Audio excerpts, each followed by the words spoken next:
বিসমিল্লাহির রহমানির রহিম। সম্মানিত দেশবাসী, আজকে দেখছেন বাংলাদেশে কি অবস্থা।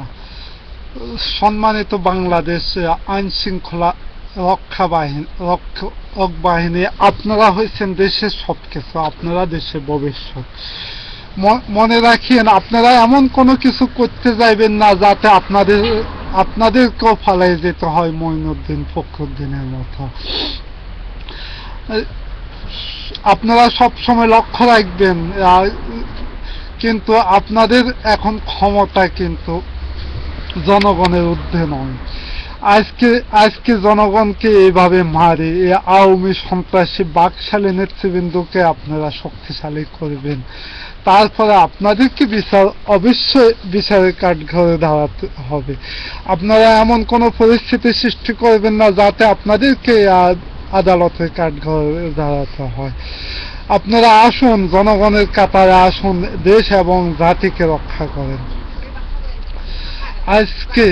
আজকে আমরা এখন লক্ষ্য করতেছি, দেশ নেত্রী বেগম খালেদা জিয়া আজকে এক হিসাবে তার কার্যালয়ে বন্দী। কি অমানবিক অবস্থা!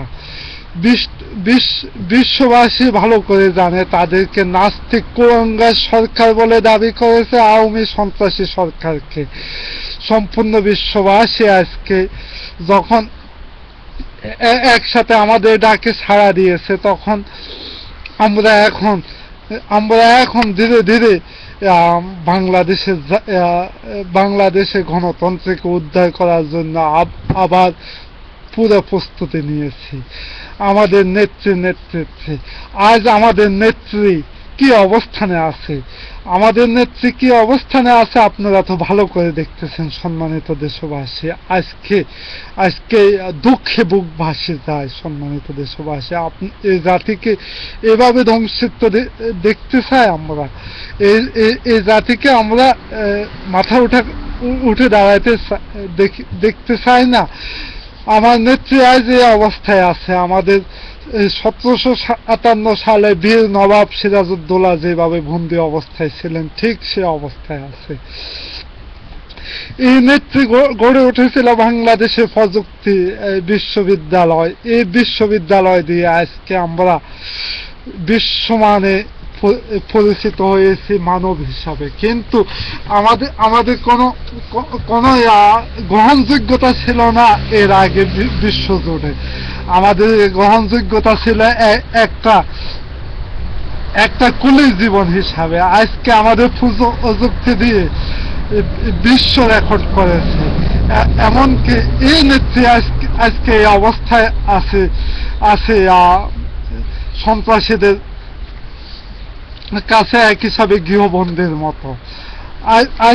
আজকে গৃহবন্দী তো অনেকটা সুন্দর কথা, কিন্তু তাকে তার কার্যালয়ে বন্দী করা হয়েছে, কারাবন্দী কিন্তু আরো সাথে একটু কম নাই। সম্মানিত দেশবাসী, আপনারা চান মায়ের মতো নেত্রীকে এভাবে অপমানিত, এভাবে লাঞ্ছিত হওয়া?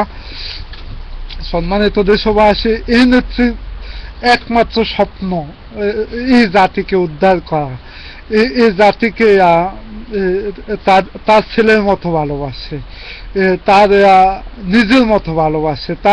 তাই আজকে এই নেত্রী, তার অপরাধ হইলে এটাও হইতে পারে এই জাতির জন্য করার জন্য এই নেত্রীর আজকে এভাবে গৃহবন্দী অবস্থায় জীবন যাপন করতেছে। সম্মানিত দেশবাসী, আর কত অবহেলিত হব, আর কত লাঞ্ছিত হব এই কুলঙ্গার সরকারের কাছে। এই কুলঙ্গার সরকার বাংলাদেশের তো সবকিছুই ধ্বংস করে দিয়েছে। এমন কি রেখেছে বাংলাদেশে এমন একটা প্রোডাক্টে যাতে দুর্নীতি নাই, এমন কিছু ছাড়া বাংলাদেশে এখন বর্তমানে নাই। সম্মানিত দেশবাসী, আজকে বলতেছে তারা আওয়ামী সন্ত্রাসী নেতৃবৃন্দ বলতেছে বিএনপি নেত্রীর নাকি তারা এখন নিরাপত্তা বাড়াচ্ছে। তারা জানে আমাদের নেত্রী যদি 24 ঘন্টা এখন খোলা আকাশের নিচে থাকতে পারে, তাহলে আওয়ামী সন্ত্রাসীদের জায়গা আর বাংলার মাটিতে হবে না। এই জন্য তারা তাদের নিজেদের নিরাপত্তার জন্য সন্ত্রাসী কায়দায় দেশকে শাসিত করার জন্য আবার তারা এখন আমার নেত্রীকে আটক করছে। সম্মানিত দেশবাসী, আপনারা এখন এগিয়ে আসুন, ঢাকার দিকে তেলে তেলে পায়ে হেঁটে সব জায়গায় এসুন। যেখানে আওয়ামী লীগ সেখানে জুতা, যেখানে কুকুর সেখানে মুগুর। সম্মানিত দেশবাসী, আপনারা এই দেশকে বাঁচাতে হবে, এই জাতিকে বাঁচাতে হবে। এই জাতি এই মাঠে আপনার স্বপ্ন, আমার স্বপ্ন। আমরা ধ্বংস হতে চাই না, আমরা এখন প্রতিষ্ঠিত হতে চাই।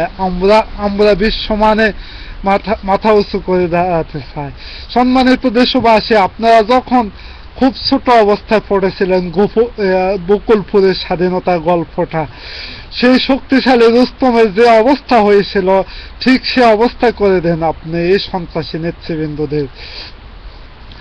আজ ঠিক সে অবস্থায় তারা দাঁড়িয়ে আছে, কিন্তু অতি শীঘ্রই তারা ফালাবে। এখন আইন শৃঙ্খলা বাহিনী অনেকজন আমাদের পক্ষে ছাড়া দিয়েছে, এমনকি তারা এখন শীঘ্রই আমাদের ডাকে ছাড়া দিবে, এবং আমাদের কাছে অনেক গোয়েন্দা রিপোর্ট আছে এবং আমাদের সাথে অনেক যোগাযোগ আছে। আমরা এখন অনেক আইন শৃঙ্খলা আইনের মাঝে আমাদের এখন এক হিসাবে 60% জনগণ ঢাকে ছাড়া দিয়েছে। এখন তারাই বলেছে যে কোনো মুহূর্তে আমাদের সাথে একসাথে কাজ করবে। সম্মানিত দেশবাসী, আপনারা সবাই এগিয়ে আসুন, আইন শৃঙ্খলা বাহিনী আপনাদের সাথে আছে। কিন্তু আইন শৃঙ্খলা বাহিনী কিন্তু আওয়ামী সন্ত্রাসী ক্যাডারদের পক্ষে না, কিছু সংখ্যক তাদের পক্ষে আছে, এবং ওইগুলো তাদের ক্যাডার। এখন বিএনপি নামে যে জঙ্গলি সংগঠন করা হয়েছে, ওই সংগঠনে হয়তো অনেক জনে আছে, তারাই কিন্তু আওয়ামী সন্ত্রাসী ক্যাডারদের মতো যেভাবে জনগণের টার্গেট, তারাও কিন্তু জনগণের আদালতে শীঘ্রই আমরা হাজির করব। সম্মানিত দেশবাসী, এখন আপনাদের যা কিছু আছে দেশ এবং সব নিয়ে হাজির হন, এবং দেশ এবং জাতিকে রক্ষা করার জন্য পূর্ণ আকারে প্রস্তুতি নেন। এই বলে আজকের মতো বিদায় নিচ্ছি। দেশকে বাঁচান, জাতিকে বাঁচান। খুদা হাফেজ। বাংলাদেশ জিন্দাবাদ। খালেদা জিয়া জিন্দাবাদ। সাহসী নেত্রী এগিয়ে চলুন, আমরা আপনার সাথে আছি। খুদা হাফেজ।